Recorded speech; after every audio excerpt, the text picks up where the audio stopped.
Today, we're going to dig into a really fundamental Buddhist teaching, one that's about something we all have, but maybe don't think about enough: our own human life.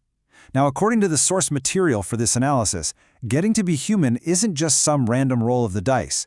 It's an incredibly precious opportunity. So let's explore exactly why that is. So, let's start with the big question.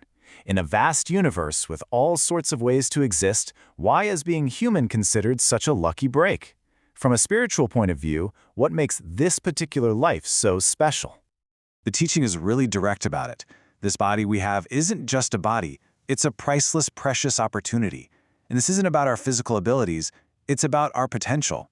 It's a chance to do something that's basically impossible in almost any other state of being. But to really get why, we first have to look at the alternatives. To truly appreciate what we have as humans, we have to look at what the source calls the obstructed realms. Basically, these are states of existence where any kind of spiritual progress just gets stuck. It's either blocked by way too much suffering or, and this is the really surprising part, by way too much pleasure. Think of the path to awakening as being blocked by two huge extremes. On one end, you've got realms that are just filled with so much pain and suffering from past actions that spiritual practice is the last thing on anyone's mind. It's impossible. But on the other end, there's a much sneakier trap. Realms where life is so incredibly nice and comfortable that it creates a kind of fog, a spiritual delusion. So first, let's look at those realms of suffering. If you're in a hell realm or a ghost realm, your entire existence is just defined by torment. There's zero mental space for learning anything. Now, for animals, the obstacle is a little different. The source explains that their very minds and bodies are the problem. They just can't grasp big ideas like good, evil, or a spiritual path. You could sit down and explain it to them all day long, but it's like trying to run complex software on a basic calculator. The hardware just isn't there. Okay, now for the other extreme, which you'd think would be great, the heavenly realms. You might assume being a god is the jackpot, but it's actually another trap. Life is just too good. The food is incredible, life is luxurious, and the pleasure just never stops. And according to the source, this constant comfort causes a state of delusion.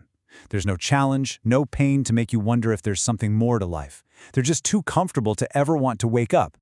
So, if the lower realms are too awful and the higher realms are too nice, that leaves a pretty specific place right in the middle. And that's where we are. This is the human advantage, this unique sweet spot that's just right for spiritual growth.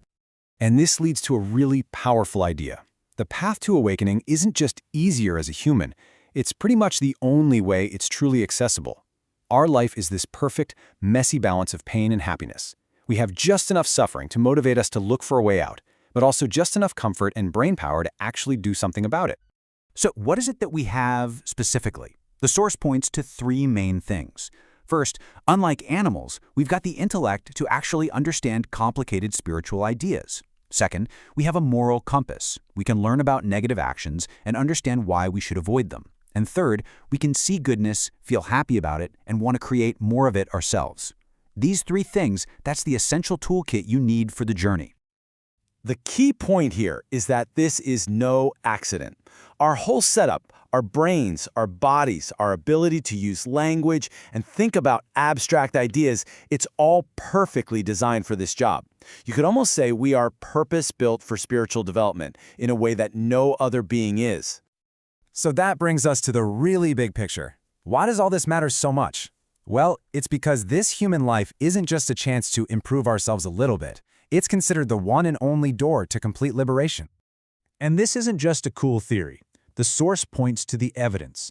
Every single Buddha who reached enlightenment on this planet, from the one we all know about to any others, did it while in a human body. It's not just a possibility. It's the proven way, the only way it's been done. In the source material, they use this amazing Vietnamese phrase, "Cơ duyên độc nhất." It translates to something like the soul and unique condition.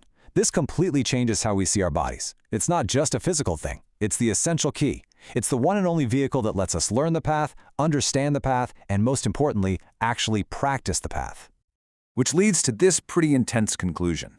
If you think about the whole cycle of birth and death, what's called samsara, the human life is the only real exit ramp. From any other realm, you're basically stuck on a loop, limited by too much pain, or too much pleasure, or just not enough intelligence. The human life is that one critical moment, where real change is actually possible.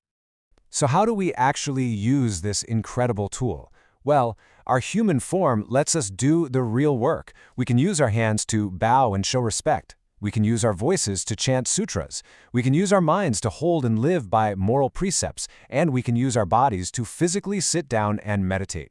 These are real, tangible things you can only do in this life. So in the end, this whole teaching really leaves us with a very deep and very personal question.